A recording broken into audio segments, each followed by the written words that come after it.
Chapter 12. The Cop. Hello? Said the bewildered-looking man. His avatar was wide and strong, like a door at sprouted legs, and decided to be a human being. His demeanor, though, was one of a newborn lamb. It was understandable, having spent so many years in the darkness.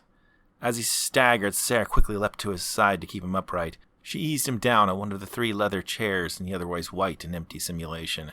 Jim remained seated, preparing for his speech. Unlike the hell that was the revival of Sarah, this man popped into the world almost effortlessly. From all of the earlier failures, Nate finally figured out why the systems were grinding against each other, forming the hellish torment that Jim had experienced from Sarah's sensory net. It turned out to be something as simple as a minor code patch. With the sync issue fixed, the simulated worlds merged seamlessly. It was a mere vibration, and the man appeared. What was also different this time was the view screen. It was gone. No camera remained. Nate was cut off from the 3 in the virtual world, but so too was AZ. This was a plan Jim carefully hatched and Nate implemented. He called it Operation Hush. During the time when Jim was pulling Sarah out, all telemetry recorded by Jim's neurocase was scrambled. While this meant no one got to see Jim heroically pull Sarah out of the chaos, it also meant no one ever could. This included AZ. During this small window of time, they could finally have complete privacy. Both Jim and Nate were certain AZ was spying on them. Maybe audio, possibly video as well. Nate wanted to immediately hunt down the bugs and strip them out of the room, but Jim told him to leave them alone. As long as they knew the bugs were there, they had the upper hand. Jim and Nate's system of passing notes electronically was a solid one, but to bring Sarah on board, as well as anyone else they revived, they needed at least a few minutes of undisturbed conversation before any covert work could begin. The revival process provided the perfect cover story. Nate managed to give Jim a few minutes to talk to Sarah by installing a small monitor on her case, just like the one Jim had. In doing so, he needed to borrow some connectors from Jim's case. The reality was Nate hooked their cases together and disconnected all outputs to the real world. In the 8 minutes the work took, Jim told her all about their secret communication system, the world outside, the gang structure, and how they worked themselves into the gang to stay alive. She took the information as best she could, but it didn't paint a very bright future. Something she didn't need to be told is how violent the Bloody Eyes leader could be. She already experienced that firsthand. Now the time had come for Jim to tell another poor soul their sorry state of affairs. But the large man in front of them started immediately with his own question. Why are you two dressed like a court jester and French maid? As one might have guessed, Sarah had gotten her appearance worked over just like Jim had. Instead of the mature, confident female avatar Sarah appeared with, she was now a ridiculous teenage stereotype of a sexy French maid. Her skin was pale, barely legal, with a massive chest, tiny waist, big butt, black hair cropped in a bob, eyes that were scary large, and a skirt that was indecently short. She didn't even have any panties. This was something difficult to hide considering how high the dress went up. Thankfully, AZ didn't molest her. In fact, it was almost strange that he didn't. Not that Jim wanted to imagine what toll that would take on Sarah. It seemed that AC did this simply to humiliate her, not out of any sexual interest. This did make Jim wonder, though. AZ was a pretty flamboyant guy. As embarrassing as it was to see Sarah dressed like that, Jim didn't even want to think about how her appearance might affect Nate. He seemed to look away and blush any time he glanced in the direction of her case and its little screen. Perhaps that was AZ's plan all along. Drive a wedge between the escapees with just one outfit change. It was impossible to guess just how many steps ahead of them AZ might be. That man seemed to think of everything.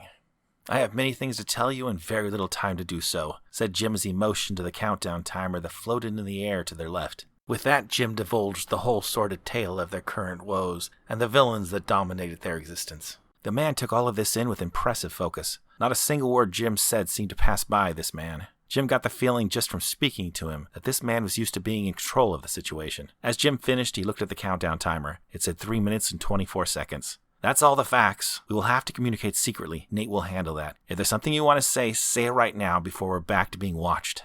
I'm a cop. Or should I say I was a cop. I understand what's going on. We're hostages with little chance of rescue and no real support. So what's your plan? Said the large man. Right now, nothing. We just need to stay alive. If we can get the attention of the authorities, maybe we can, started Jim. But the ex-cop cut him off. Not good enough. I'll come up with a plan. For now, if anyone asks, I'm Rick Tomley, and I was a janitor. Understood? Said Rick. Jim put his hand on his face. This guy was too much. Here they were in this delicate situation, and this cop without a body was already planning on going Rambo. Please don't do anything reckless, said Jim. Sarah nodded as well. We're helpless, and AZ is cunning. Our only help is a boy who is just as at risk as we are. We have to play it safe. Playing it safe is for people in obituaries. Take a back seat and follow my lead. I'm experienced in hostage situations and undercover work, confidently stated Rick. No, please don't, started Jim, but he was cut off by a large digital beeping sound that echoed all around them. A second later, a virtual screen popped into view with Nate's face front and center. Awesome, you got another one, said Nate, trying not to ham up his performance too much. Jim could feel an uncomfortable gurgle in his virtual stomach. Something he hadn't thought of was how smart it was to ask a 13-year-old kid to do acting. This had to be an Academy Award-winning performance to fool the likes of AZ. And Nate wasn't quite there. Jim could only hope the thrill of having another slave to toy with might distract AZ from this obvious red flag. And then there was the cop. Yeah, said Jim back to Nate, testing limits of his own acting. I think I'm getting better at it. Sarah helped out tremendously. So, stranger, what's your name? Asked Jim to Rick. I'm Rick Tomley, a janitor from Jacksonville. It's a pleasure to meet you two, said Rick as he extended a meaty hand. Jim and Sarah took turns shaking his hand, both nervous from the clear disaster this was quickly turning into. Then Rick stood up and said, So, who's the fella in charge of this place? I'd sure like to meet him. Nate, Sarah, and Jim had no response. After all Rick had heard, none of them could understand in the least why he'd be in a hurry to see that madman. In that hushed moment, Jim fully expected AZ to pop into view just like he had with Sarah, but AZ didn't appear. Jim and Sarah both stood up.